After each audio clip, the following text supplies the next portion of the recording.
नमस्कार मित्रों, स्वागत है आप सभी का स्टडी आईक्यू में। मैं हूं आपका दोस्त राहुल सायगांवकर और आज हम लोग एक बहुत ही दिलचस्प विषय पे चर्चा करने वाले हैं। हमारी चर्चा का विषय है रशिया यूक्रेन कॉन्फ्लिक्ट। अब इस रशिया यूक्रेन के कॉन्फ्लिक्ट के बीच एक बहुत ही बड़ा स्टेटमेंट आया है of Pope Francis who heads the Roman Catholic church. इन्होंने कहीं ना कहीं क्रिटिसाइज किया है नेटो को। इन्होंने कहा है NATO may have caused Russia's invasion of Ukraine. बहुत ही बड़ा स्टेटमेंट होता है from the head of the Holy See. Pope Francis ने कहा because NATO was barking at the door of Russia it may have cost the Russian invasion of Ukraine. तो हम लोग इस स्टेटमेंट को एनालाइज करेंगे। हम लोग बात करेंगे कि पोप के ऑब्जर्वेशन में कोई मेरिट है या नहीं। Is NATO responsible for this action.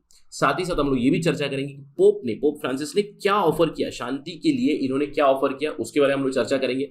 और इस डिस्कशन के अंत में हम लोग इन जनरल बात करेंगे होली सी के बारे में। देखिए होली सी का head is pope Francis, Vatican city में बेस्ड है। होली सी मतलब रोमन होली सी, इसको एक इंटरनेशनल रिकग्निशन है। तो होली सी की फॉरेन पॉलिसी के बारे में भी बात करेंगे हम लोग, क्योंकि कहीं ना कहीं ये एक फॉरेन पॉलिसी के पर्सपेक्टिव से स्टेटमेंट दिया है। यहाँ पे पोप फ्रांसिस ने ऑफर किया था to negotiate between Russia and Ukraine, उसके बारे में चर्चा करेंगे। And in general will talk about the Holy See foreign policy. क्या है tenets of the foreign policy of Holy See. तो ये रहेगा एजेंडा हमारी डिस्कशन का। To get to know all this information मेरे साथ बने रहिए स्टडी आईक्यू पे।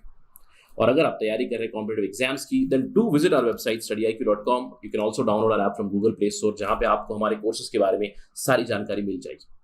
चर्चा शुरू करने से पहले मैं आप सभी का आभार व्यक्त करना चाहता हूं। Thank you very much for your love and support. Study IQ एक और माइलस्टोन के पास पहुंचा है। Many in the upcoming times और भी ज्यादा माइलस्टोन्स आएंगे, लेकिन अभी फिलहाल we are celebrating a milestone of reaching 12 million. We are becoming a family of 12 million. और अगर हम लोग ये अचीव कर पाए तो इसमें सबसे बड़ा शेयर है आपका, हमारे व्यूअर्स, हमारे सपोर्टर्स, जिन लोगों ने हमें ज्वाइन किया स्टडी आईक्यू पे। आप सभी को मेरा आभार। Thank you for your love and support and we hope कि आप इसी तरह आपका लव और सपोर्ट हमें देते रहेंगे। और हमारी तरफ से as a special thank you on this particular occasion, on this particular day, there is a surprise gift for you, especially for the aspirants of the competitive examination. just download our app। अगर आप हमारा app download करेंगे Google Play Store से, यहाँ पे आपको एक surprise gift मिलेगा। Just go there and see what is the gift. I can not tell it here. आशा करता हूं कि आप जरूर ये करेंगे। चलिए चर्चा शुरू करते हैं। जैसे कि मैंने आपको बताया, पोप फ्रांसिस जो हेड है रोमन कैथोलिक चर्च के, उन्होंने कहा नेटो बार्किंग मतलब भौंकना। NATO was very close to Russia's door. Russia के बहुत करीब पहुंच गए थे। They were barking at Russia's door. इसी की वजह से Vladimir Putin has invaded Ukraine. देखिए जो इमेज डाली है, ये मीटिंग नहीं हुई है। This is an old image. Pope Francis he has offered to meet Putin for sure, लेकिन अभी तक मीटिंग हुई नहीं है। तो कहीं ना कहीं पोप फ्रांसिस ने ये कहा है that NATO barking at the door of Russia is the cause of this particular conflict. Let us try to understand, is Pope correct? क्या इनके ऑब्जर्वेशन में दम है? देखिए, अगर हम लोग नेटो की बात करें, नेटो का ओरिजिन है कोल्ड वॉर का। कोल्ड वॉर के दौरान एक तरफ था यूएसए का ब्लॉक, दूसरी तरफ था यूएसएसआर का ब्लॉक। तो दोनों तरफ डायरेक्ट कॉन्फ्रंटेशन तो नहीं हुई, लेकिन बहुत सी जगह पे प्रॉक्सी वॉर्स जरूर हुए। तो दोनों ने अपने अपने कलेक्टिव डिफेंस के ग्रुप बना लिए। एक तरफ बना नेटो, जिसकी नेतृत्व कर रहा था यूनाइटेड स्टेट्स ऑफ अमेरिका। दूसरी तरफ बना वॉर्सो पैक्ट, जिसको हेड कर रहा था यूएसएसआर, राइट। अब नेटो बना 1949 में, उसके बाद वॉर्सो पैक्ट बना। एक कलेक्टिव डिफेंस की बॉडी बनी। डायरेक्टली दोनों के बीच लड़ाई नहीं हुई। शुरुआती दौर में नेटो में केवल 12 मेंबर्स थे when it was set up on 4 अप्रैल 1949। जैसे कि मैंने आपको बताया, कलेक्टिव डिफेंस का गुट है, मतलब one for all for one. अगर इन 12 मेंबर्स के ऊपर कोई अटैक करेगा, स्पेशली उस समय पे 1949 में जब बना था, अगर यूएसएसआर अटैक करेगा इन 12 मेंबर्स में किसी को भी, तो सभी मिलकर दे विल रिटेलिएट और गिव एन अप्रोप्रिएट आंसर। ये था इंटेंशन। लेकिन अगर हम लोग बात करें कोल्ड वॉर के दौरान नेटो का ट्रैक रिकॉर्ड कैसा रहा, 1949 से लेकर 1990 तक नेटो का बहुत ज्यादा एक्सपेंशन नहीं हुआ। नेटो किसी भी मिलिट्री एंगेजमेंट में इन्वॉल्व नहीं था। ऑल्दो इन्होंने अपनी मिलिट्री कैपेबिलिटी जरूर बढ़ाई, यूएसए वाज हेडिंग इट, लेकिन कोई मिलिट्री कॉन्फ्रंटेशन नहीं हुई। लेकिन 1990 के बाद धीरे धीरे एक्सपेंशन भी हुई और कॉन्फ्रंटेशन भी हुई है। Again this is a violation of a promise. इसीलिए पोप फ्रांसिस ने कहा समवेयर नेटो इज रिस्पॉन्सिबल। क्यों? क्योंकि 1980 के दशक में जब यूएसएसआर धीरे धीरे वीक हो रहा था, यूएसएसआर खुद ओपन अप हो रहा था, 1985 के बाद सोवियत लीडर मिखाइल गोर्बाचेव ने अलग पॉलिसीज लाई, ग्लासनोस्ट और पेरेस्ट्राइका यानी कि रीस्ट्रक्चरिंग की पॉलिसी लाई, जिसके तहत वो अपनी इकोनॉमी ओपन कर रहे थे। तो इन्होंने नेटो से ये कहा था कि they are not going to expand towards the Russian side, लेकिन नेटो ने इस पर्टिकुलर प्रॉमिस को रिनेग किया और 1990 के बाद डिसइंटीग्रेशन ऑफ यूएसएसआर के बाद पहले जो 12 मेंबर थे आज 30 मेंबर है और कहीं ना कहीं एक्सपेंशन हुई है। कहीं ना कहीं NATO is responsible for this violence that is going on right now. क्यों? क्योंकि जो भी वॉर्सो पैक्ट के एलाइज थे, जो भी मेंबर्स थे एक्सेप्ट फॉर रशिया, आज सभी के सभी मेंबर्स है नेटो के। अगर हम लोग नेटो की एक्सपेंशन देखेंगे 1997 के बाद, दिस इज रशिया और जितने भी कंट्रीज है रशिया के इमीडिएट नेबर्स। यूक्रेन अभी तक मेंबर नहीं बना है, लेकिन पूरा जो ये विवाद शुरू हुआ है पिछले साल जनवरी 2021 से काफी ज्यादा इसके ऊपर ट्रैक्शन आई, जब वोलोदिमीर ज़ेलेंस्की ने रिक्वेस्ट की थी और जनवरी 2021 से ही जो बाइडेन की प्रेसिडेंसी भी शुरू हुई थी, उस समय पे वोलोदिमीर ज़ेलेंस्की ने रिक्वेस्ट किया था कि यूक्रेन को भी आप नेटो का भाग बनाइए। तब से लेकर इस कॉन्फ्रंटेशन की नींव जरूर रखी गई और आप देख सकते हो यहाँ पे जितनी भी एक्सपेंशन हुई है, 14 कंट्रीज का नाम लिखा हुआ है यहाँ पे। तो 14 कंट्रीज 1997 के बाद जुड़ी है नेटो के साथ and most of these countries were the part of USSR for sure.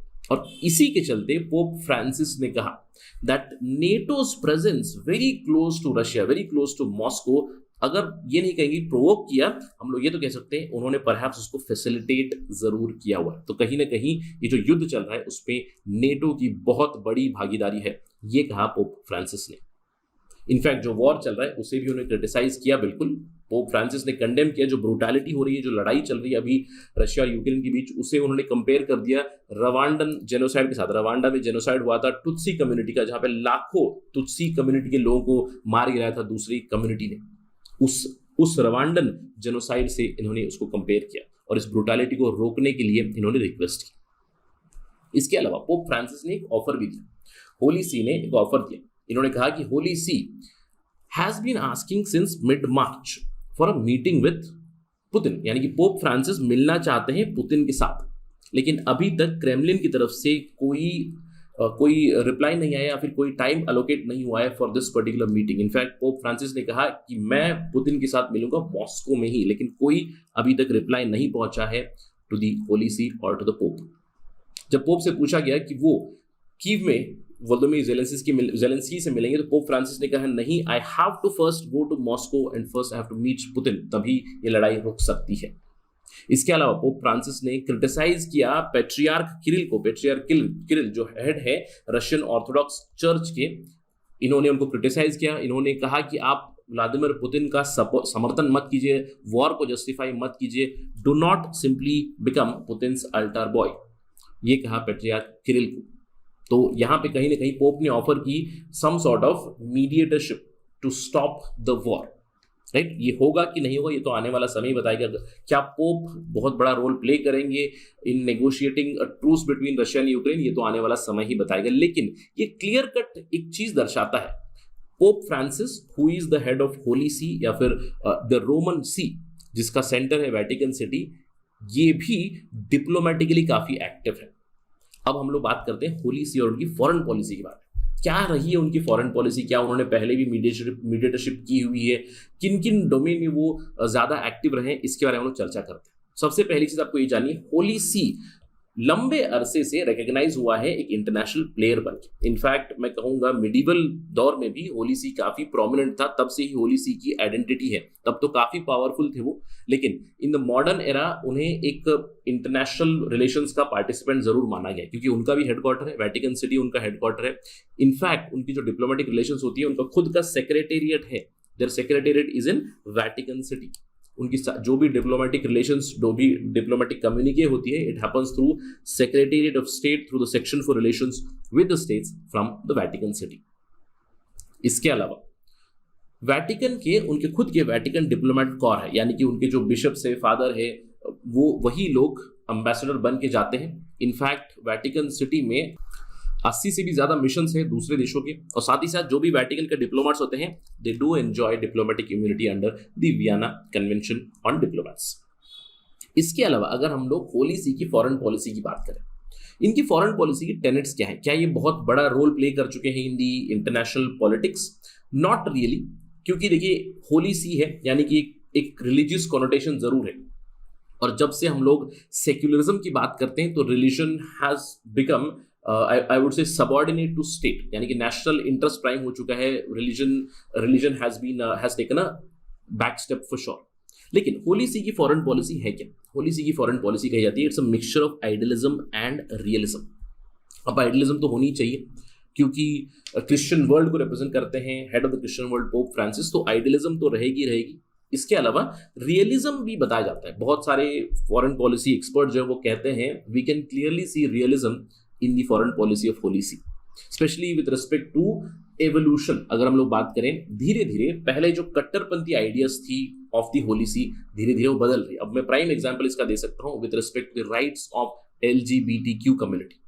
पहले काफी कट्टर रूल्स एंड रेगुलेशंस थे होली सी के, लेकिन अभी धीरे धीरे अडेप्टेशन हो रही है of the rights of LGBTQ also. इसके अलावा अगर हम लोग देशों के पर्सपेक्टिव से बात करें, इनकी फॉरेन पॉलिसी में रियलिज्म कैसे दिखती है? PRC People's Republic of China को ये रिकॉग्नाइज नहीं करते, कोरिया नॉर्थ कोरिया की जो सरकार है उसे ये रिकॉग्नाइज नहीं करते हैं, यानी कि यहाँ पे भी रियलिज्म आपको दिखता है कहीं ना कहीं, थोड़ा सा US पॉलिसी की तरफ बाया जरूर दिखता है यहाँ पे। So there is realism for sure in the foreign policy of Holy See. इसके अलावा इन जनरल आइडियलिज्म मैंने आपको बताया न्यूट्रल रहते हैं, as an international actor neutrality maintain करते हैं, किसी भी गुट की तरफ किसी भी देश की तरफ ये स्वे नहीं होते, इनकी खुद की एक न्यूट्रलिटी मेंटेन करते हैं। इसके अलावा इनकी फॉरेन पॉलिसी में मल्टीलैटरलिज्म जरूर दिखाई देती है, जैसे कि मैंने आपको उदाहरण दिया 185 कंट्रीज से इनकी रिलेशंस है, राइट, इनकी कम्युनिकेशन है, 80 से भी ज्यादा वेटिकन सिटी के अंदर मिशन है दूसरे देशों के। So multilateralism can be seen in the foreign policy of Holy See also. But at the international level, at the global level, ये लोग बहुत बड़ा रोल नहीं प्ले करते, specially when it comes to bilateral relations, क्योंकि trade is not an aspect for sure.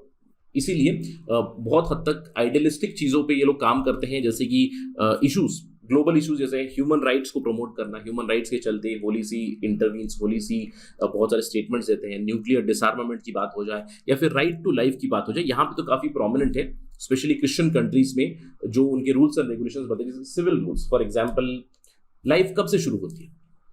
2 school of thought है। अब एक स्कूल ऑफ थॉट ये कहता है कि लाइफ शुरू होती है जब कॉन्सेप्शन हो जाए, जब एम्ब्रियो बन जाए, फर्टिलाइजेशन हो जाए और एम्ब्रियो हो जाए, राइट, पेट में एम्ब्रियो बन जाए तो हो गया, that is the beginning of life. अब दूसरा स्कूल है जो कहते हैं पैदा होने के बाद, यानी कि डिलीवरी के बाद। That is why there is one school of thought who say abortion is a legal right, one school says abortion is not a legal right, abortion is a sin, right. तो इसके ऊपर भी काफी ज्यादा चर्चा हो चुकी है होली सी की तरफ से। इसके अलावा डेथ पेनल्टी को प्रमोट नहीं करते हैं Holy See, they are against death penalty, they are pro right to life. जैसे कि मैं आपको बताया, सेक्सुअल ओरिएंटेशन LGBTQ कम्युनिटी के राइट्स के प्रति भी धीरे धीरे बदलाव आ रहा है होली सी की तरफ से, और उनकी जो रूल्स एंड रेगुलेशंस होते हैं, उनके जो बदलाव होते हैं, it has a bearing on many Christian countries. Christian countries की जो पॉलिसीज होती हैं वो कहीं ना कहीं होली सी की पॉलिसीज को फॉलो जरूर करते हैं। इसके अलावा जो ग्लोबल इश्यूज मैंने आपको बताया, इकोनॉमिक डेवलपमेंट, सोशल डेवलपमेंट, जो आइडियलिस्टिक चीजें हैं, क्लाइमेट चेंज से लड़ना है, ग्लोबल वार्मिंग से लड़ना है, इन सारी चीजों के ऊपर काफी प्रोमिनेंट रोल रहा है होली सी और उनकी फॉरेन पॉलिसी के साथ। लेकिन अभी एक बहुत ही बड़ा स्टेटमेंट दिया है, कहीं ना कहीं पोप फ्रांसिस ने यहाँ पे एक स्टेप जरूर लिया है to bring some sort of negotiation, some sort of peace in the Russia Ukraine conflict. देखते हैं कि अगर वो होगा या नहीं। अभी फिलहाल तो Putin is not likely to meet Pope Francis, but whenever Kremlin replies we might see a visit of Pope Francis to Moscow. जब भी वो होगा हम उसको जरूर फॉलो करेंगे। अगर कोई अपडेट आएगी, will discuss that on study IQ for sure. That is it right now in this discussion. Thank you for watching this video. अगर आपको ये वीडियो पसंद आई, you can always follow me on my social media handle @RahulSai222। मेरा Facebook, Instagram और Telegram channel का ID same है। अगर आपको कोई डाउट है, आप उनसे कनेक्ट करना चाहते हैं, you can directly message me on Instagram. I do reply on Saturdays and Sundays. Thank you for watching this. जय हिंद।